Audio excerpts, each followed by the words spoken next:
welcome back to Memory Protection. It's an Apple News podcast set 20 years ago. Today, we're looking back to the year 2000. I'm Josh McGrath, and as always, I'm joined by my co-host, Matt Smith. Hey, Josh, I want to play a game. You ready? Saw? No. Yeah, okay. No, guess that sound. Ready? Listen to this. Okay. What do you think that is? Okay, give it to me one more time.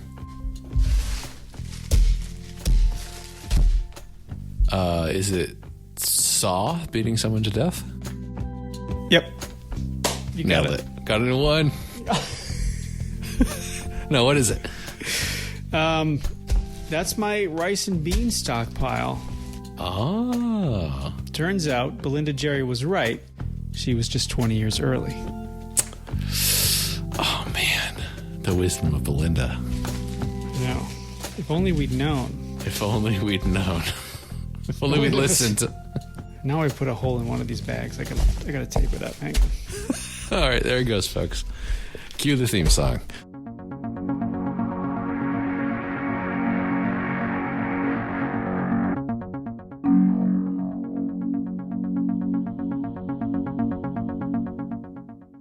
Yes, folks, welcome back to Memory Protection. Well, we are going to be looking at December 2000. We're also going to use this opportunity to look back at the year at large. Yeah, really rip it apart. Look at all of its amazing features. That wasn't this year, was it? That was last year's. No, but it's evergreen content, just like our podcast about news from 20 years ago. Speaking of news, let's talk about some hot cocoa. Oni nears GM status. Everyone's favorite game. Yeah, if you're curious about our impressions of Oni, you can go back to our June 2000 supplemental and hear what we had to say about it. But, they're getting real close on this one. I think it's going to be a big hit. Well, it's got the tried and true developers of Bungie behind it. What could go wrong? Microsoft buying them. Next, IBM teases us with mention of 700 megahertz G3 chips. That's a pretty tantalizing prospect. Yeah, but maybe not to Apple, who probably is going to be somewhat reticent to put G3s back in their computers. Oh, they put G3s in. They got their consumer lines all G3s, though. Yeah, but they're not going to put faster G3s inside of their Pro products, is the thing. Oh, well, that's too bad. I think they'll get over it. They'll get over that hump. I mean, yeah, eventually. Next, QuickTime 5 Public Preview 2 is available. Yay. Just to remind you of some of the sweet new features of QuickTime 5. They have a new interface, skip protection for streaming. They're going to have 360-degree VR video, whatever that means. And the best feature, Flash 4 support. Nice. Next, Handspring releases the Visor phone module. I think Palm has something similar, but this essentially takes your Visor handspring and turns it into a cellular phone. What a novel concept. But kind of interesting to see this coming out in December of 2000. If you want one, you can get one from Singular for $300. It's not bad. Just a quote from that piece. While many mobile phones are trying to incorporate PDA-like features, often the products fall short for one major reason. Entering text in a mobile phone is difficult. Maybe someone will solve that problem someday. I mean, even Handspring probably solved that problem. Because that, what do you call that? Did they have They had the graffiti. They had graffiti? Yeah. Wait, is Palm Handspring or different, right? Handspring is hardware that is licensing Palm software. They're all Palm devices. Okay. So it's using all of Palm's software. They just made their own hardware, made their own phone hardware. $399 seems like a pretty good deal. That's how much the iPhone cost, right? Wasn't the original one like $700, $600?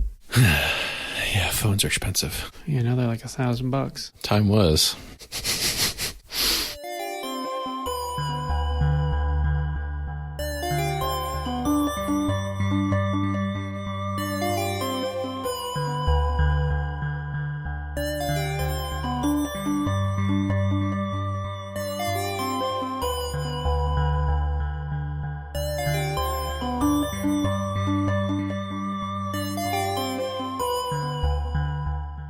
That's going to do it for Hot Cocoa this month, which brings us to the main topic, that being, well, the entire year. So we're going to take a look back at the year 2000 and discuss some of our favorite things, and then discuss what's up next in 2001 for Apple. These are a few of my favorite things. So Josh, taking a look at our notes of all of the stuff we talked about this year that Apple has done, and maybe, that Apple hasn't done, what was some of your favorite stuff? Well, it's tough because there's so much to choose from. You got big topics like Macworld in January, and of course our huge episode for Macworld in July with Stephen Hackett. You got smaller topics like OS 9.0.4. You got small topics like small spec bumps and OS 9 updates. More big products that haven't really panned out yet, like the Microsoft antitrust stuff and OS 10. In terms of actual topics that were my favorite, highlights for me definitely are the chip history episodes that we did. Somebody say chip history. Oh, God, no. No, I have to say his name 3 times. All right, I'll go back into my cage. Go back into the mirror, Chip. Go back into the silicon. Mirrors, silicon, they're both made of sand. Chip History 4, Secret of the Sand. Sands of Time. But if I had to pick a favorite Chip History episode, I would definitely be the second one. This is Chip History 2, Son of Chip History, our June episode. That's right, which is where we talked about CPUs. We talked about the CPU transitions. Yes. Chip History 2 is the one where we talked about the various CPU transitions in Apple's history. I just thought it was really fun to research that one. Lots of good history, and of course the amazing transition theme. Yeah, that's true. Yeah, in the middle, written by Aaron Boothroyd. Yeah, it was great. That was a favorite of mine. Do you? What about you? I think for sure all of the chip histories.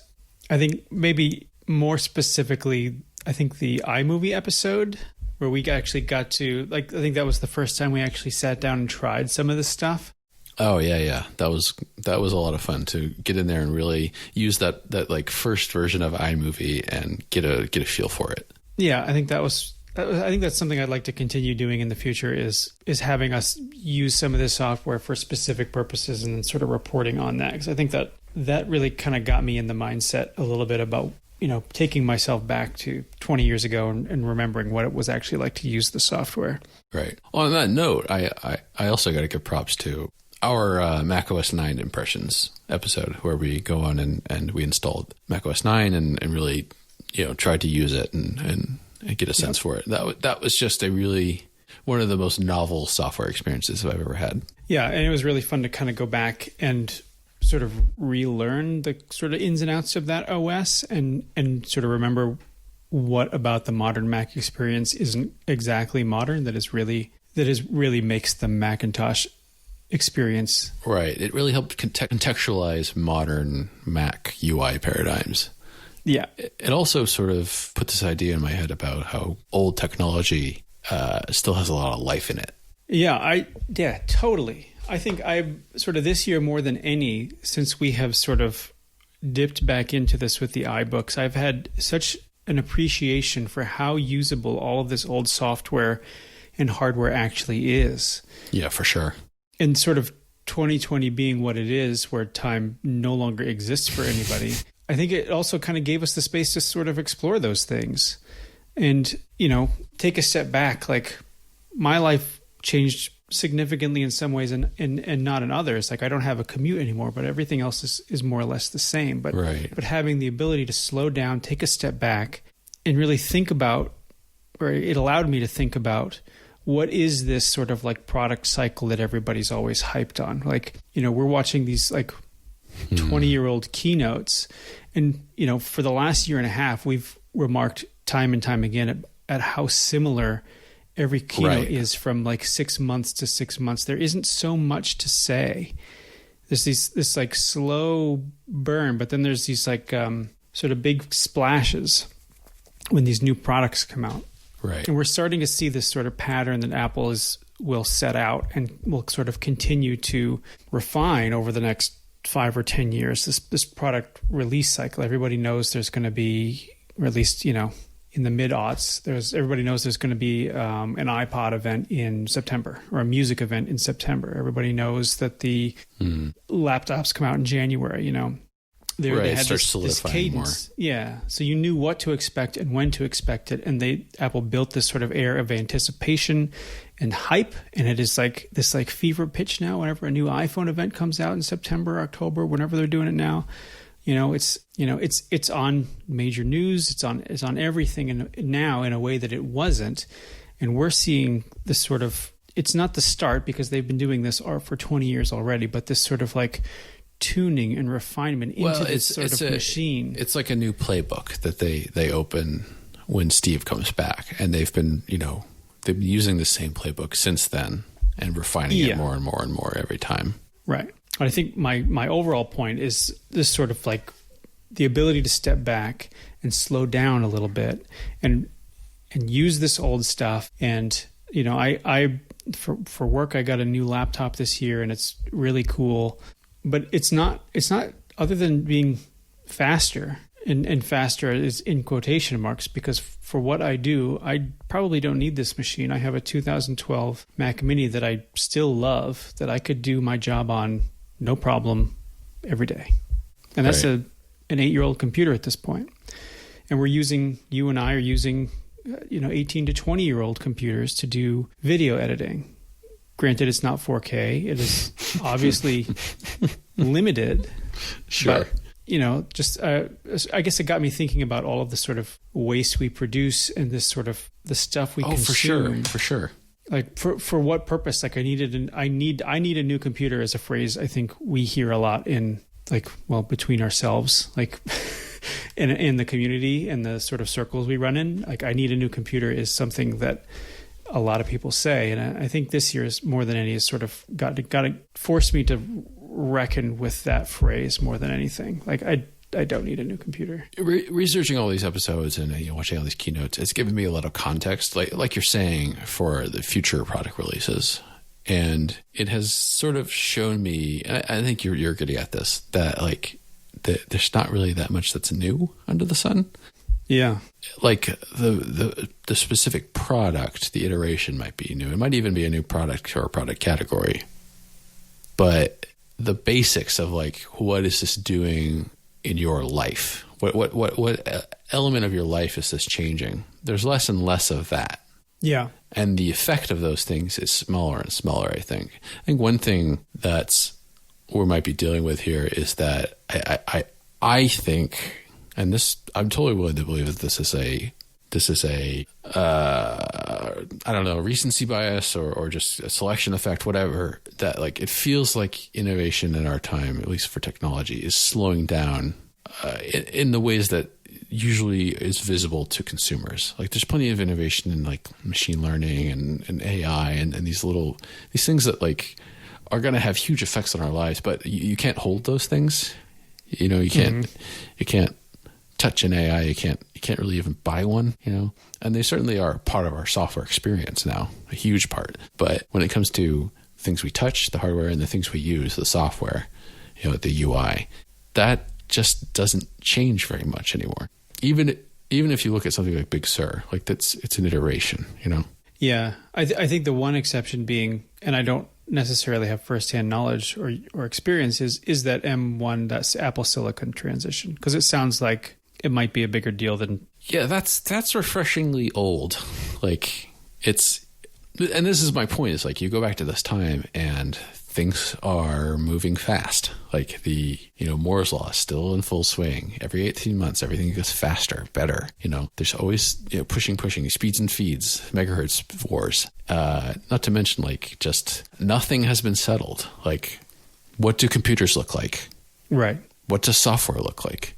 What is the internet even for? Right. None of that has been settled at this point. And I think that's exciting. I think that's part of why we look back to it, and why we get a lot of enjoyment from looking into it, because it's weird. It's alien. There's lots of big swings and lots of misses, but also some big hits always. Yeah. And I don't know. I think it's weird and alien, but also familiar because we have hindsight, and it feels, I think, simpler because all of their concerns, especially in comparison with this year, are so small. Yeah.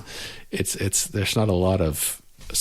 I mean, there's plenty of strife in the world, back then, of course, but I feel like that part of what this show has done for me has shown like all the, the dramas of technology. They're all kind of silly now today because I see like all the dramas of yesteryear in technology in the tech sphere. It's like, oh, well, they said there was going to be this thing and there was that thing, or there's a small difference or this small disappointment. It's like, yeah, it all works itself out.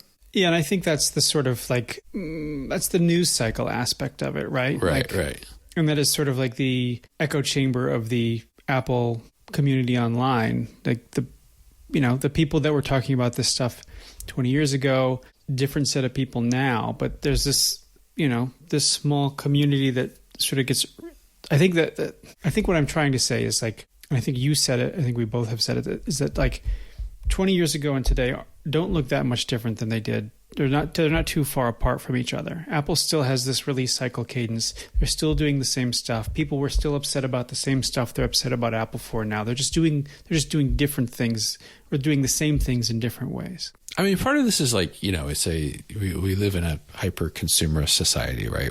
Where we have this sort of expectation for new things and a desire for new things. And, Apple takes advantage of that. Yeah. Yeah. Sometimes I feel entitled to, it's the new thing, the shiny thing, it's more, it's better. And maybe it's even cheaper, although probably not.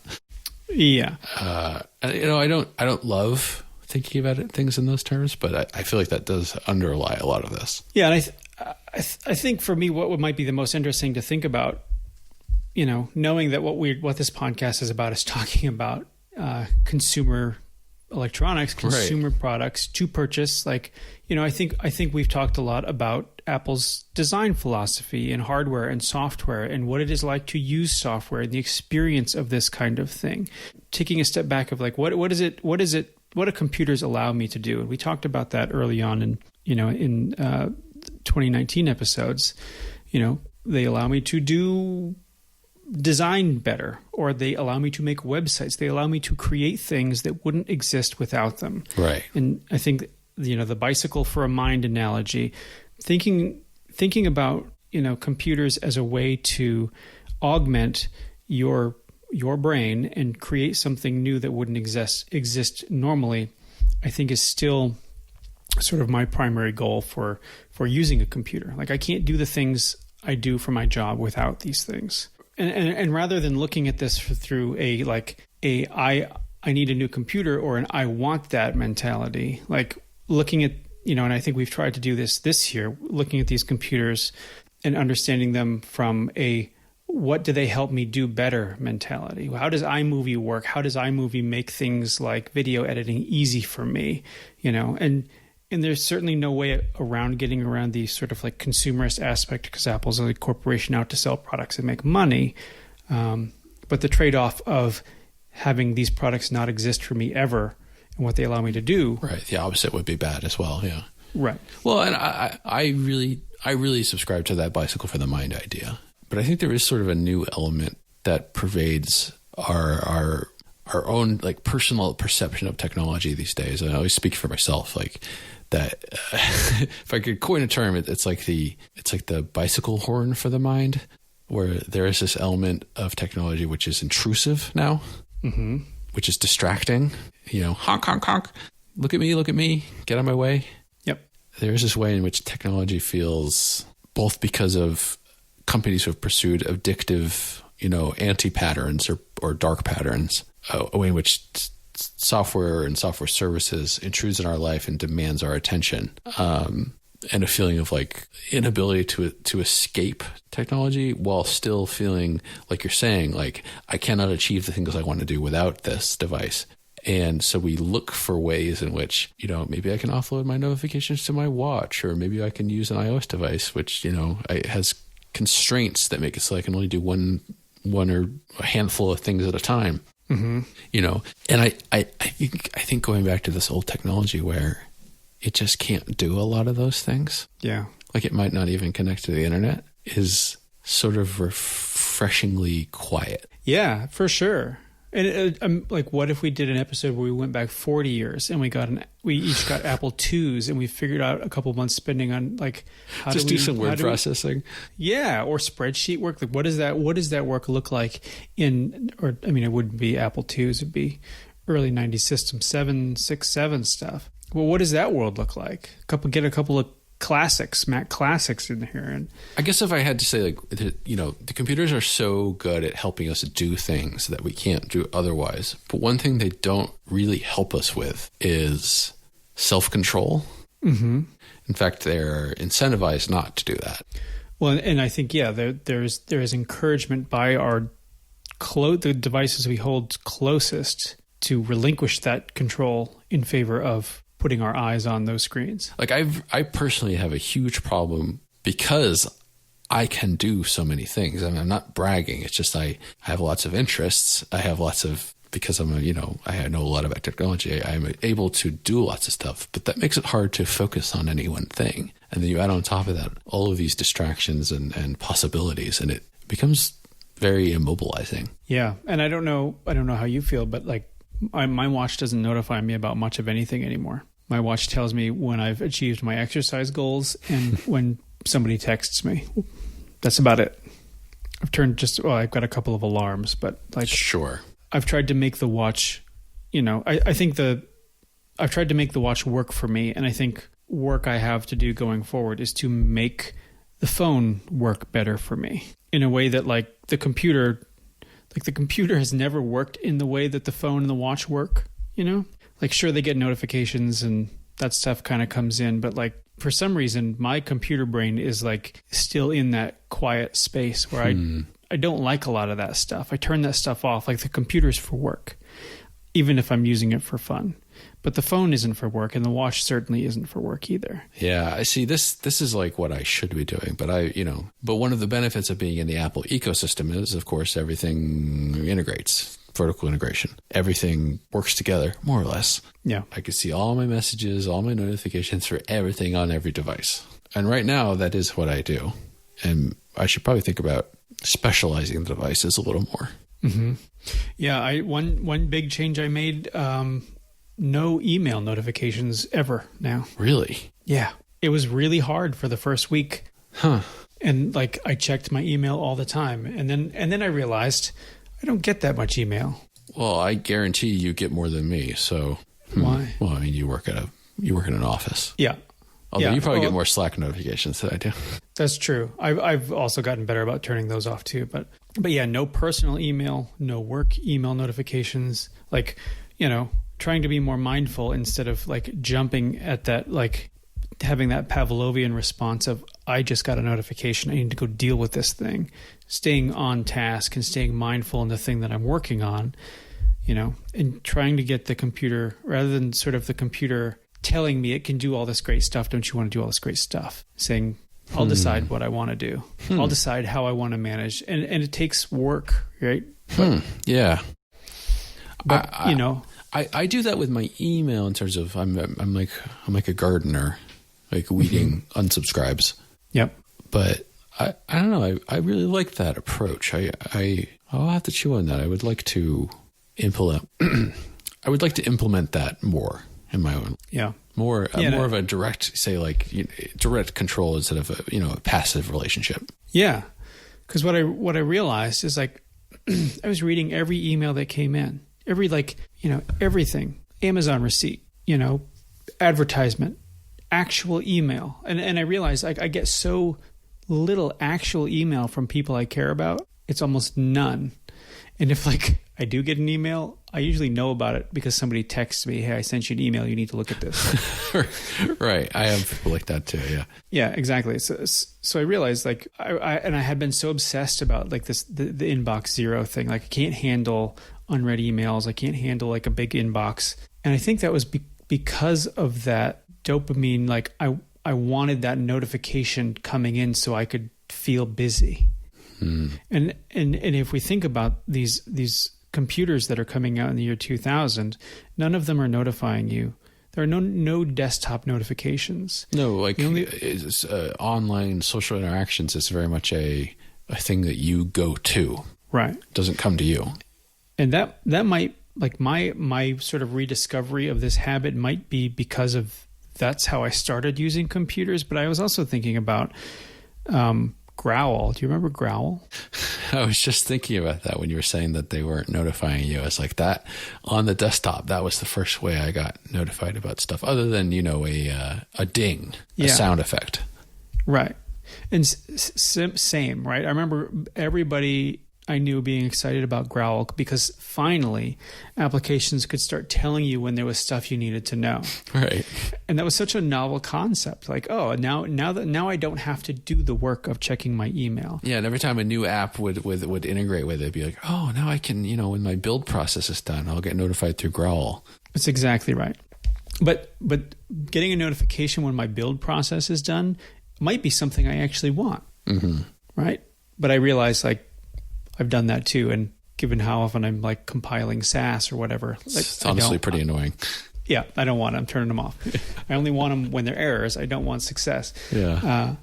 But it's that pruning and that like we went through this phase of like nothing, and then we slowly ramped up to like tell me everything all of the time, and it kind of feels like that's where we are now. It's like this maximalist, like everything is coming at you all the time, and it's all advertisements. It's all. Well, it's all bad. Well, it's like I've had to have this. I've had to have this battle with myself over, because there's different levels of this stuff, right? Mm-hmm. Work stuff, that's one thing, but then when it comes to like friend stuff and family stuff, it feels like it's a different relationship with the notification. Yep. But I came to a point over this year where because of COVID, I had a lot of people in my life who were home, at the beginning of the year, mostly when all this was new, who were home and they had nothing to do. So they were just, sending out messages all the time and looking for people to interact with. And because people were lonely, and that's totally understandable. Sure. But it just became overwhelming.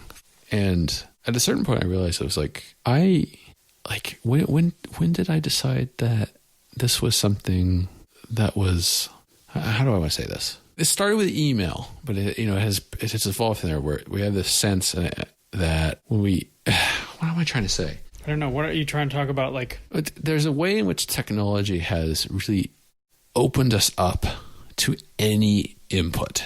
Yes. Regardless of source. Yep. And because of the proliferation of messaging services, like I have email, Slack, WhatsApp, Messenger, Messages, Discord, Skype. I mean, not really. Come on. But I mean, we're using it right now. That's the only time we use it, though. Same. But all these services are on all of my devices, and some of them are on all the time. Some of them are only on some time, but it doesn't matter. They, there's badges, there's notifications. And I just got to a certain point where it's like, I'm going to mute this while I'm working, at least for social messaging, where it's like, this isn't a family member telling me the house is on fire. This isn't my wife talking about something that's important to us. It's just friends talking about bullshit, And like, I don't need to be pinged on that every single moment of every day, because like no one has like a right to that. Yeah, that's your time. That's your space. But we've become enculturated to believe that that's true. Like, and sometimes there's a sense that people are like, well, why didn't you message me back? Yeah. Or why didn't you, why weren't you just, on call all the time? And it's like, that's such an unreasonable expectation. And we put it all on ourselves and on others. Yeah. Because I'm just as bad. Because I'll shoot some message off to someone. I'll be like, come on, respond.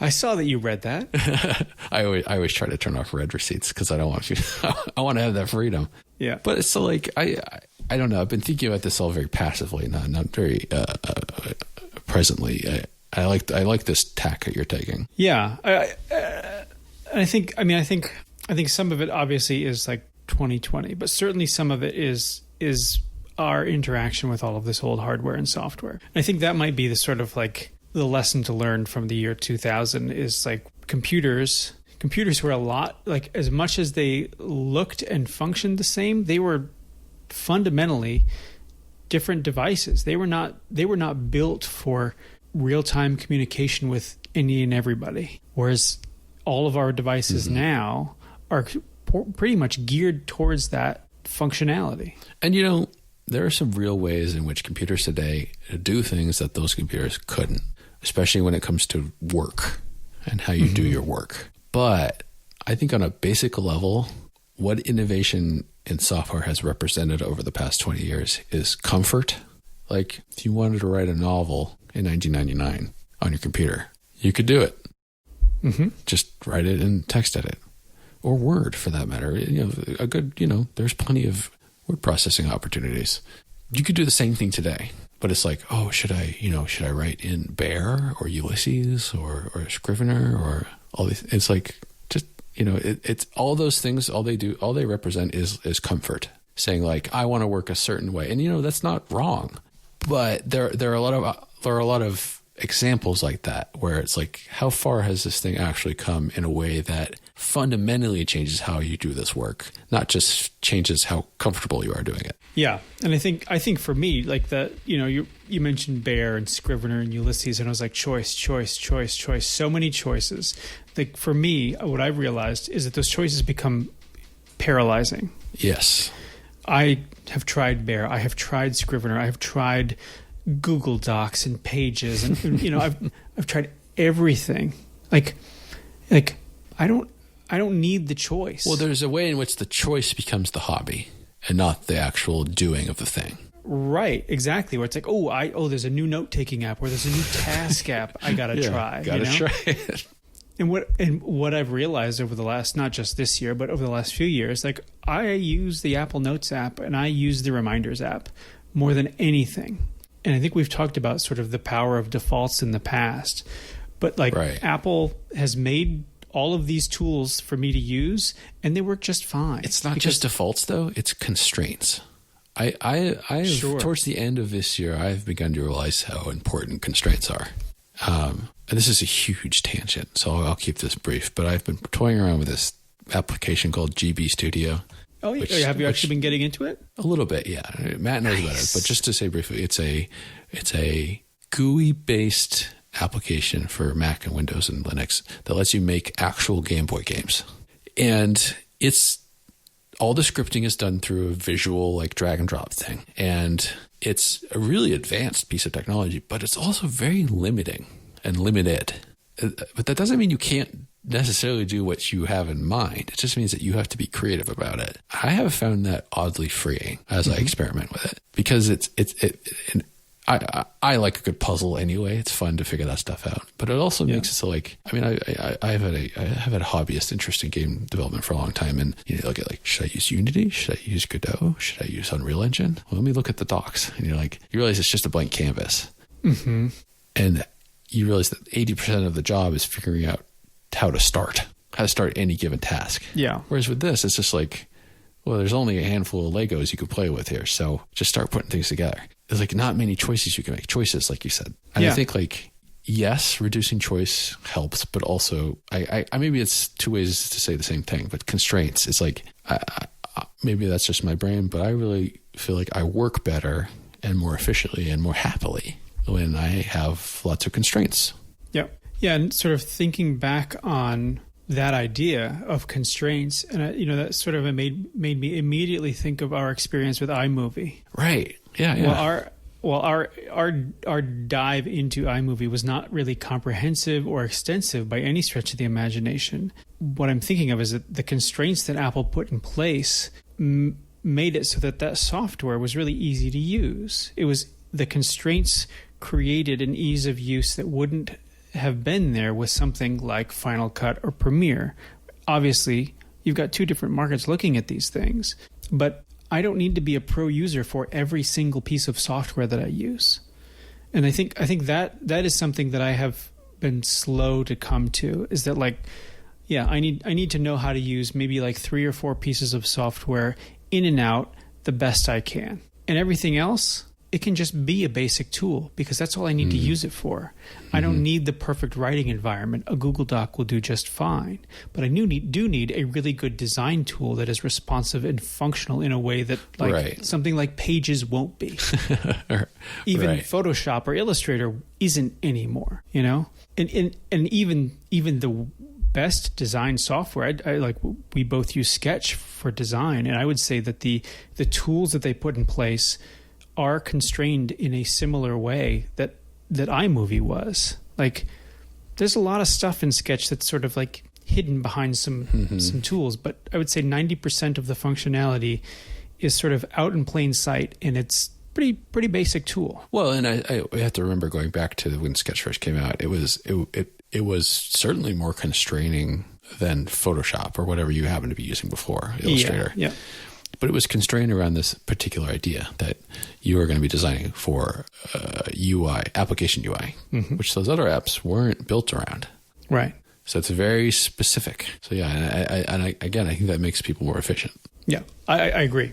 And sort of to turn this back into like, what does 2020 look like? Where are those constraints now? Right. Other than in specific pieces of software that you find for yourself, like how can these sort of default constraints of a limited technology set, like in these old iBooks, these old Macs that just didn't the functionality like Growl or notifications or messaging platforms. I know that, you know, AOL and that kind of thing is a different thing, but by and large didn't exist as much. Like those constraints were there because the technology wasn't ready yet.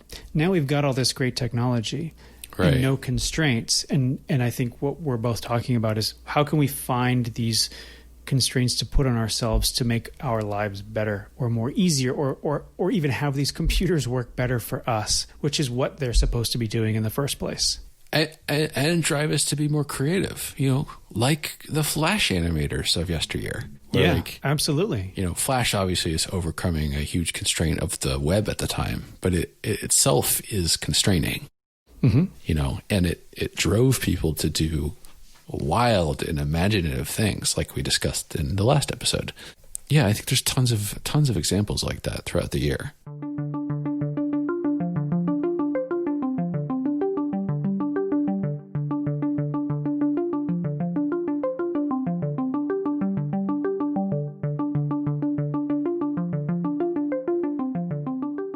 So let's step back a bit after, you know, we've been having a good discussion here, but let's stop getting so excited.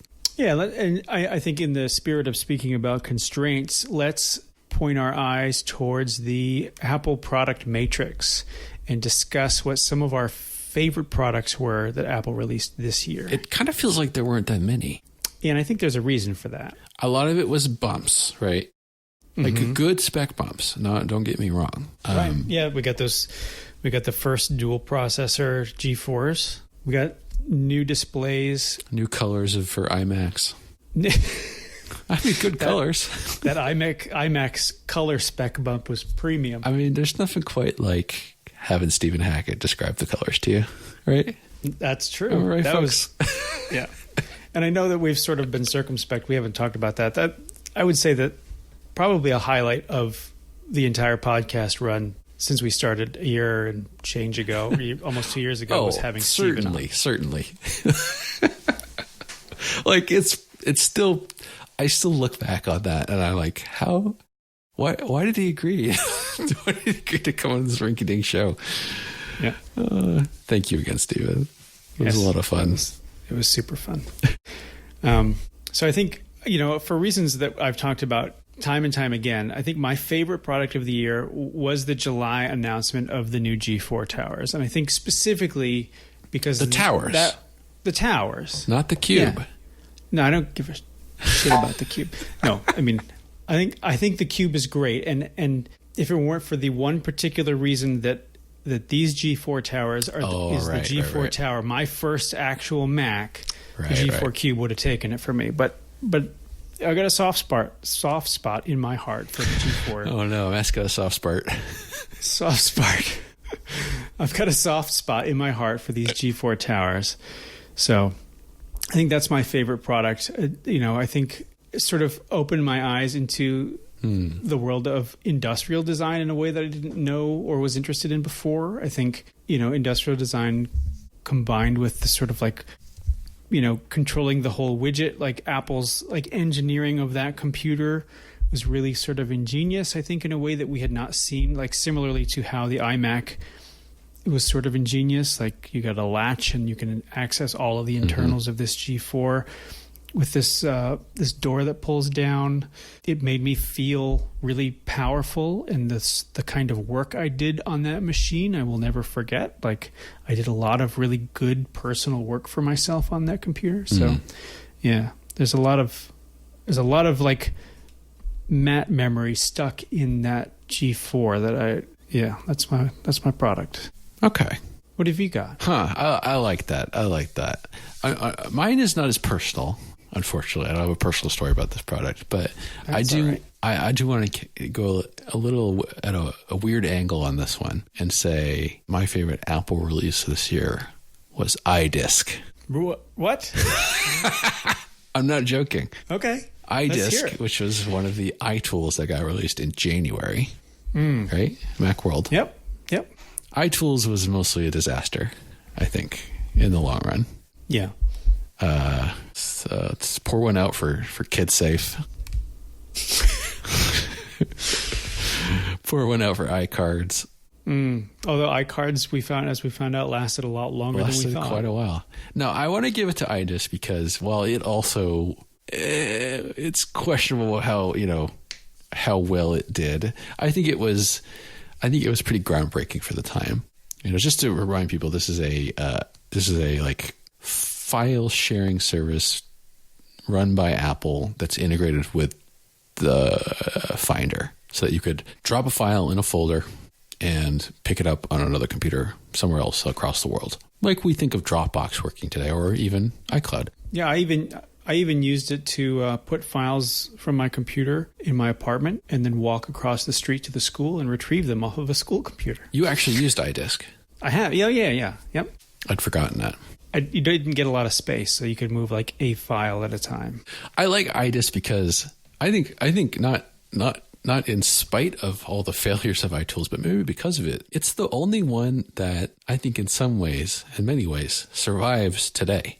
Yeah, I think you're right. Because, it became MobileMe and then, or it became like Apple.me, or there's a whole string. Go back to the episode if you want the specifics. But, the point is it became iCloud, more or less, over the years. Yep. And iCloud was also pretty bumpy at the beginning, but it's pretty good right now, I'd say. Yeah, I would agree. I don't know what plan you're on, but I have the family plan for 2 terabytes or whatever, and it's great. Oh, I'm on the big boy plan now too, because I got 2 cameras and oh yeah, I got the HomeKit secure video. That's and you're gonna have to need a 10 terabyte plan soon. Yeah, I agree.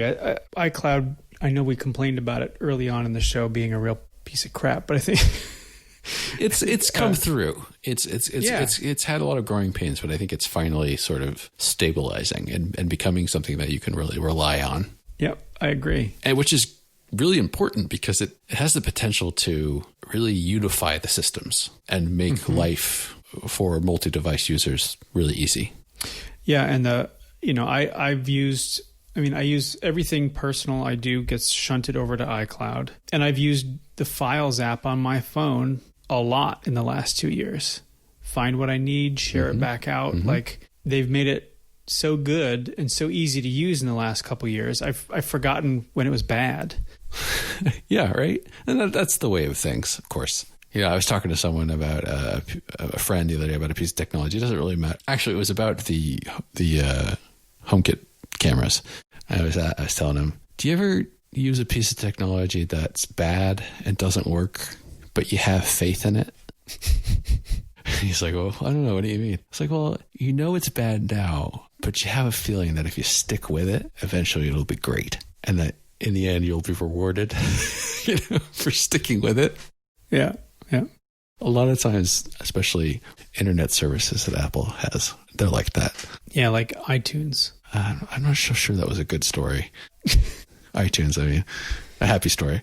No, I know. That's what I'm saying. This is still pretty bad. It's still, I mean, it doesn't even exist anymore. No, but I mean even Apple Music on the desktop specifically, not good. I really love every time I open it on my phone and it asks me if I want to buy Apple Music. And I have to tell it no instead of just going and listening to my music that I own. Yeah, that's not how they want you to work. It's really great user experience. It really works out pretty well if you are an Apple Music subscriber, though. You don't get that notification.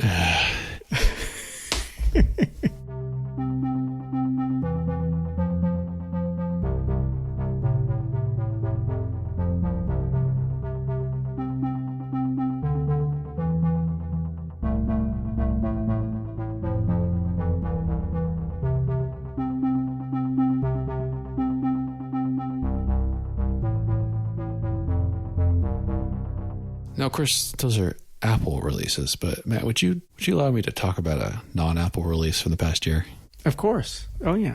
I wanted to harken back to a very special item of hot cocoa from episode 12 in April. The episode, You've Got to Have It. There's a brief mention at the end of hot cocoa to a product called the EPC. Do you remember this? I am actually on the April show notes on the website right now, and I just scrolled down. So this is a tiny, quote-unquote, pocket-sized computer.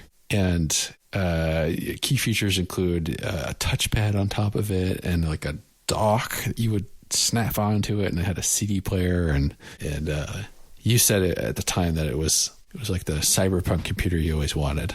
Yeah, absolutely.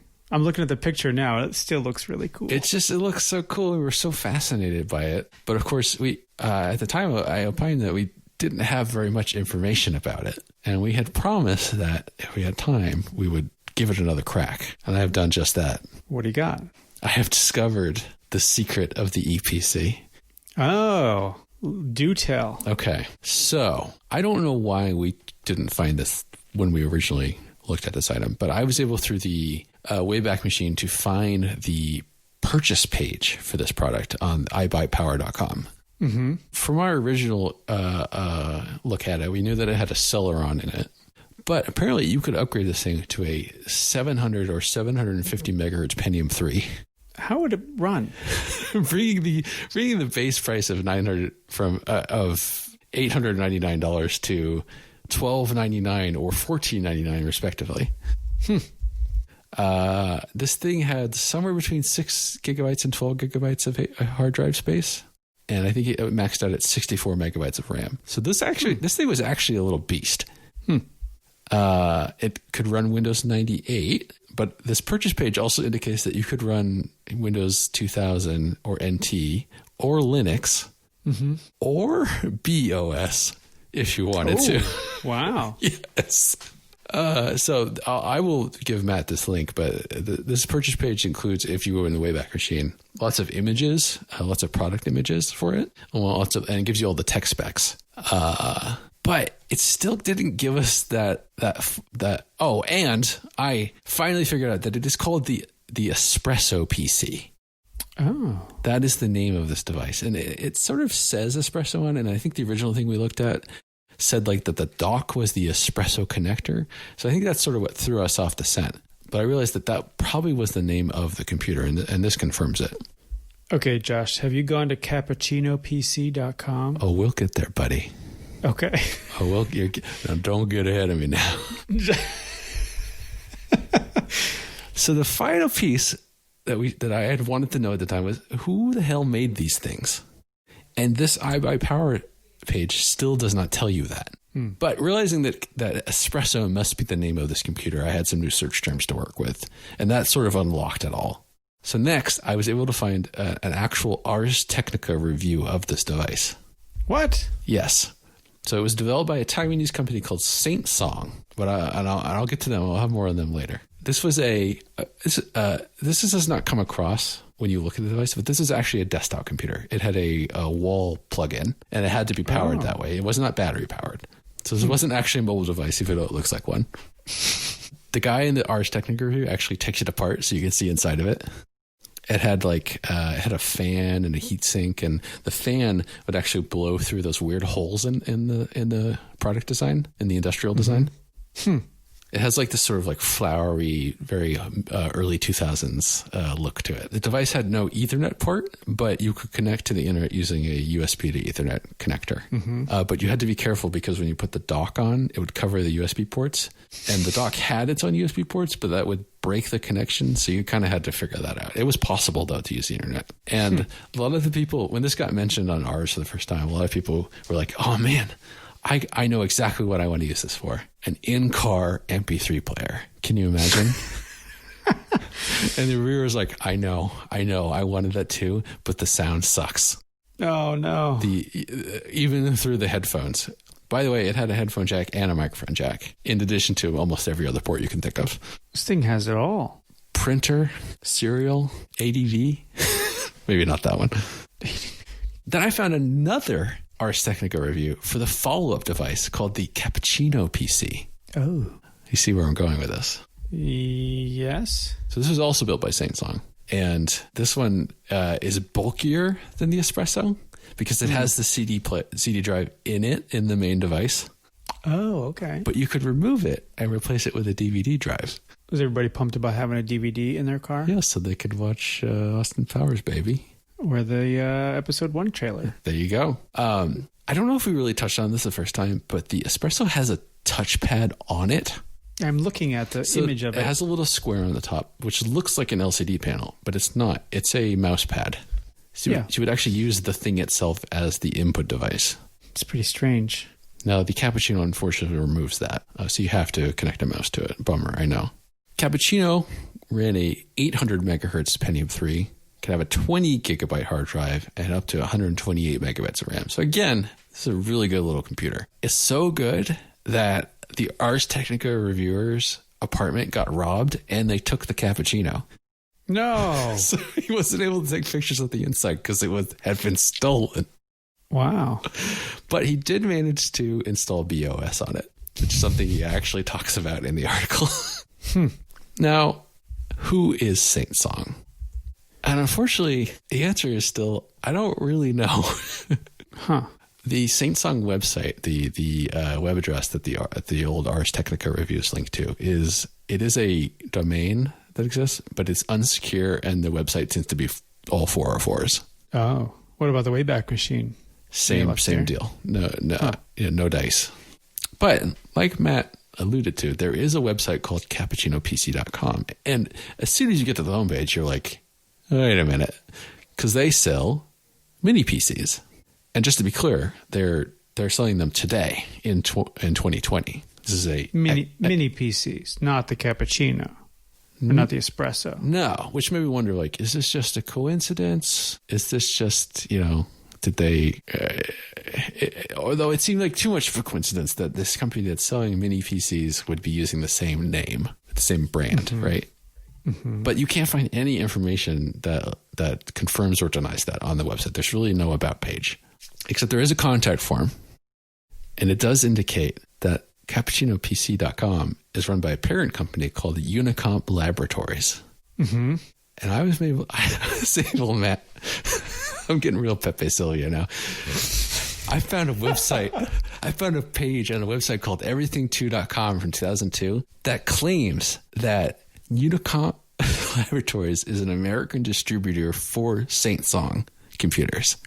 Okay. Which I'm going to say is enough evidence for me to say that CappuccinoPC.com is the modern day incarnation of the Espresso PC, and that they are still selling these things to some extent. Different, yeah. We should reach out to them and see if would they have any of these old things left.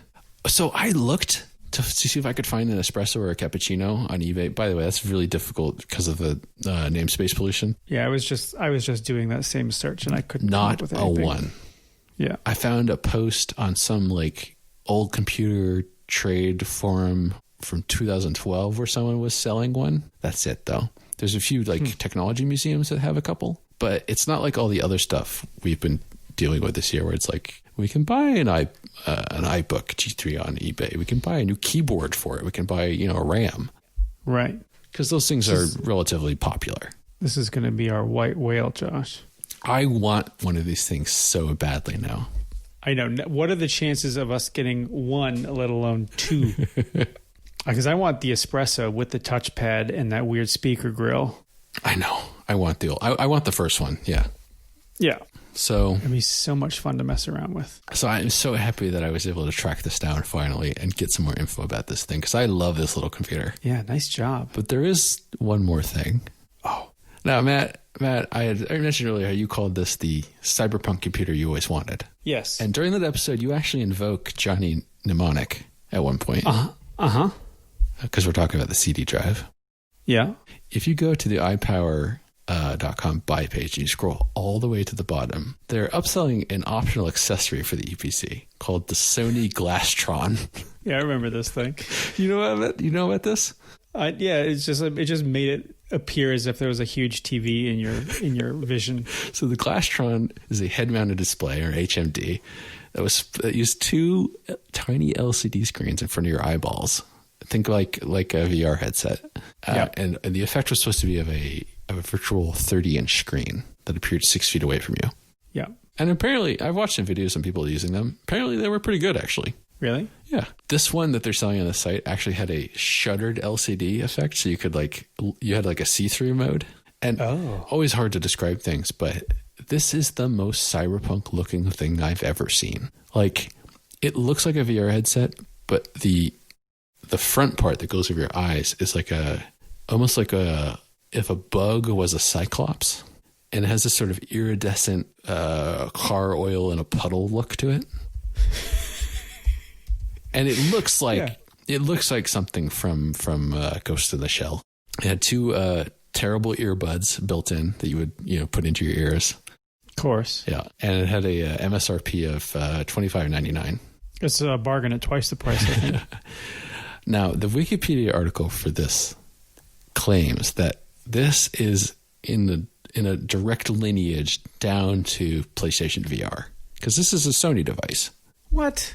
Yeah, there are actually quite a few HMDs that Sony made over time. Mm-hmm. But this Wikipedia article, I'm not sure what the source is on it, but claims that you could sort of say that there's a, if only spiritual, if not like direct relationship. All right. I'll allow it. Oh, and the Ars Technica review does cite the Glasstron as the monitor option. Oh, on the cappuccino PC? Yeah, or the espresso, yeah. Oh, wow. Nice. Oh, man.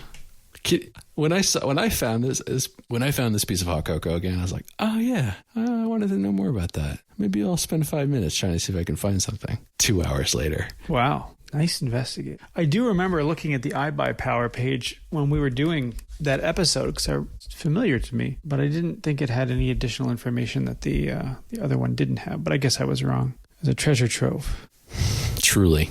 Glasstron. Yeah, I do remember back in I think it was the early 2000s. There was some researchers that were really interested in the idea of wearable computers, and they were actually they had like huge batteries and laptops and stuff hooked, attached to them at all times, collecting data. I don't remember who they were, but yeah, that sounds like kind of an offshoot of that idea. Oh yeah, well, being in new media, that kind of stuff came up all the time. Mm-hmm. That sounds really familiar. Yeah, and I mean, I think looking out 20 years now, we've got powerful computers in our pockets and little mini computers on our wrists. And maybe you bought a pair of those weird Amazon Alexa glasses or. Yeah. But can you imagine throwing on a pair of your Jinko jeans because you need the pocket size, strapping on your battery pack and jacking into your EPC with your Glasstron over your eyes? It sounds really cumbersome. And you're running BOS? Oh, that should be an episode for another slow month, is a BOS episode. Josh and Matt try to install BOS on an EPC. All right, if any listeners out there have any leads on EPCs, that's the espresso PC. The espresso PC. Or the cappuccino. Well, we're not beggars can't be choosers. I mean, cappuccino kind of looks like a Mac Mini if I'm being honest. That one does not fit in your pocket. No. Well, maybe if you do have those Jinkos, though. I had some pretty big Jinkos back in the day. Yep. Ska time. Jinko ska? Yeah. That's my new Star Wars character.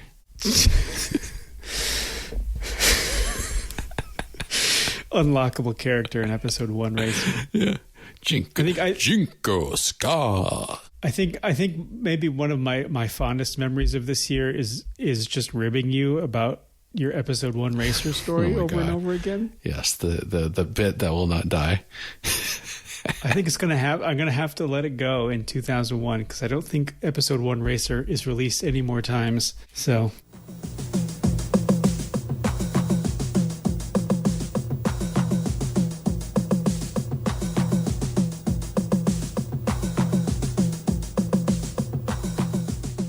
You want to look forward a little bit? I never look back. I mean, that's the whole premise of the podcast, bud. Yes, Matt. What's on the horizon? We remarked earlier on when we were talking about how this last year went that it seemed like it was a little bit of a slow year for Apple. A little bit of a downer year for them. I mean, yeah, I think they had a hard time in the stock market, whatever. Right. If you listen to the pundits towards the end of the year, they're in a little bit of a shaky place. And also we know that the Cube does not do well and that OS X is also a bit of a disaster at the beginning. Right. I mean, for all of the sort of like blowout keynote presentations and releases they had in July, that was really sort of it. July was pretty much most of the year for Apple. They revved a couple things on off months, but what we know about coming in January is the new titanium PowerBook G4, and that's a big release. Huge. That's essentially setting the stage for Apple's Pro laptop line for the next 20 years. Right. Additionally, next year is the release of iTunes and the iPod. This year, 2000 was Apple doing what it needed to do to get to 2001. I kept, as I was thinking about this episode and thinking about reading pundits saying like, oh, Apple really needs, a new shot in the arm because the iMac is sort of the original buzz around that is now dying out. It's more saturation. Right. And I was thinking like, well, of course I know that they eventually get that, but I was trying to remember like, when does that happen? Yeah, this is it. This is it. It's a big year. I think we also get the flower iMac. Is that 2000? The ARM iMac? Oh, I'd love an ARM iMac. Yeah, that's true. But don't you? I'll be here all year, folks. But yeah, I think so. In addition to iTunes, iPod, PowerBook, Apple sort of figures out the G4 a little bit more. Obviously, they're able to get it fast enough and cool enough to put into a laptop, but they also get past some of these megahertz barriers that have been plaguing them for the last year. And I think what we do end up seeing is, whereas the industrial design of the iMac was attention-getting and playful and really kind of got people on Apple's side, Apple now has the audience, and they start revving their line. Like, the iMac stays the iMac, but the iBooks, that clamshell goes away. Real quick. That iBook clamshell did not last long. That's a year, and as long as we've been doing this podcast is as long as the clamshell has been around. It sticks around till May, and then it gets replaced with the dual USB Snow iBooks in 2001. So it gets a 2-year run, and we start to see Apple's design language shifting into this sort of this. It's more refined. It's more, even though it's polycarbonate and plastic with the iBooks and the iMacs, it has a more premium feel to it. I sort of think of it as the iPod design language, even though it of course comes before the iPod, that white plastic design language. Mm-hmm. Yeah, the iPod comes out in October, but I think you're right. I think, they're probably designing these things all at the same time, right? So also they just jammed a G4 and a Cube 6 months before 2001. So, I think that the design of that bears some similarity to how they construct the iPod. It's not so impressive. I have a Pentium 3 in my G-code pocket. You also got an uninterruptible power supply. In the other one. It's down one of the legs. It's just sort of limping around. Is that a Is that an espresso PC in your pocket? Or are you just happy to see me? So anyway, yeah, I think that the iPod design language informs the next wave, or that whatever we want to call that, informs the next wave of the consumer line of products, for sure. And we get OS 10. Next year is the actual release of OS 10, 10.0. Are you ready to install it on your iBook, Josh?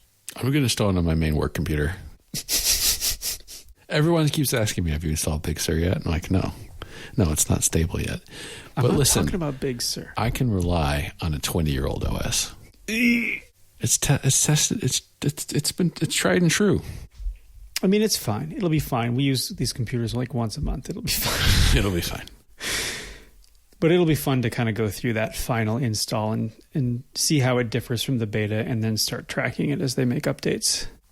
All right. And the Apple Pro speakers come out next year. Whoa, save something for the show. All right, cut it out. Cut that one out. All right, we done? I think we're good. All right. Well, that was something. Yeah, what a way to end the year, huh? A whole lot of something. That was something. We talked about some stuff for a while. I think I kind of blacked out in the middle. Let's talk a lot about Unicomp laboratories. Well, folks, that's going to do it for December 2000, and that's going to do it for the year 2000. I want to thank you for joining us for another, well, not a whole year, because our year ends in WWDC season, but it's the end of this year. Thank God for that. I mean, everybody keeps saying that, but nothing changes on January 1st. I'd like to thank you all for marking the arbitrary passage of time with us here on Memory Protection. I'm slowly morphing into chip history. I was trying to think of something. Yeah. I'd like to memorialize the arbitrary passage of time. For all your friends at the Memory Protection Podcast, Power Phil Schiller, me, Chip History, Josh McGrath, and Matt Smith. Thank you so much. We'll see you in 2021 under better circumstances. Namaste. May old acquaintance be forgot. Na, na, na, na, na, na. If you'd like to join us in the new year, you can do that on Twitter using the handle @memproshow. Or you can send us email using the address memoryprotectionshow@gmail.com. If you manage to connect your EPC to the internet, you can find our website at memoryprotection.show. Listeners, you can help us make this the year of EPC. If you've got a lead or know anybody that knows anything about the Espresso PC, hit us up at Twitter. We'll pay for these things within reason. Yeah. Now that we've shown you how desperate we are to get one. Yeah. All right, folks. See you in 2001.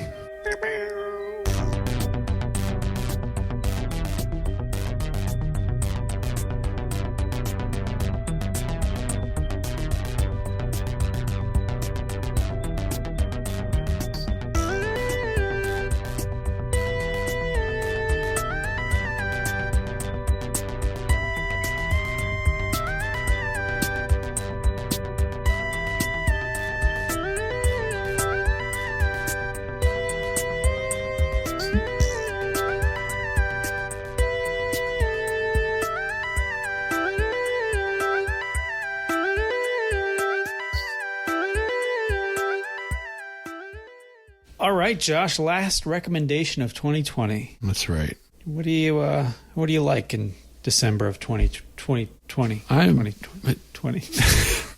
I don't know. Matt, hit him on the side of the head. Reset him. I am bringing the December 2000 movie, Oh Brother, Where Art Thou? Where art thou? Brother? Brother? Oh, brother, where art thou? This is a film written, produced, co-edited, and directed by Joel and Ethan Coen, or the Coen brothers, as you might know them. It's a sort of satirical retelling of the Odyssey, but set in 1937 rural Mississippi, which would be during the Great Depression. Old favorite, old staple in my house. Stars George Clooney, John Turturro, John Goodman, all the favorites, but also you got Tim Blake Nelson and Holly Hunter. One of the main draws of the film, other than the very funny characters and story, is the music, which is kind of iconic bluegrass songs like I'm a Man of Constant Sorrow and The one the sirens sing. then the one the sirens sing. And they actually won a Grammy for Album of the Year that year. It was a good album. It's a great album. Features many mainstays of the bluegrass scene like Alison Krauss, Emmylou Harris, and Gillian Welch. Also on endless loop in my house as a kid. Mm-hmm. Yep, I was in college, but every time I came home, that was on. It's just such good stuff. Yeah. But yeah, that was a huge movie in my house. We still to this day opine about our various family members who have RUNNOFT. I'm the paterfamilias. Paterfamilias. I'm a fop. I'm a Dapper Dan man. Oh. Anyway, it's a great film. Go check it out. All right, what do you got, Matt? Again, sticking with my theme, my 2000 theme, Grandia 2 for the Sega Dreamcast. It is a follow-up to the Japanese RPG Grandia for the Sega Saturn and the Sony PlayStation. This was its sequel, and I did not play a lot of it, but I really liked it. Again, this is sort of emblematic of Matt's video game playing, is that he loved everything about the Sega Dreamcast. Played as much as he could, but never finished much. Just too many choices. Yeah, but I remember enjoying it for the same reasons. Like Grandia 1 has a kind of a cool. What? Yeah, give system. me the pitch. You haven't actually told me what it is. Yeah, it's a Japanese RPG. I have a lot of affinity for the first one because that's the one I've played the most. I think it's got sort of like a similar like cooldown system. Like you sort of program your moves at will, and then the computer, rather than it being like turn-based, it is sort of like it's got like this. I guess it's kind of like a queue system. Okay. So it sort of counts down, and when you got different icons for each character, and when your character hits the end of the queue, you tell it what to do. Is it real time? Yeah, so the queue is like based on your stats, right? So if you've got like speed and agility and stamina and all that kind of thing, that weighs into the queue to how quickly you get to take your next turn. And are you choosing an option from a menu, or are you like doing a hit with a sword? No, yeah. So it is turn based, but the sort of unique aspect of it is that you're not. There's a rhythm to it.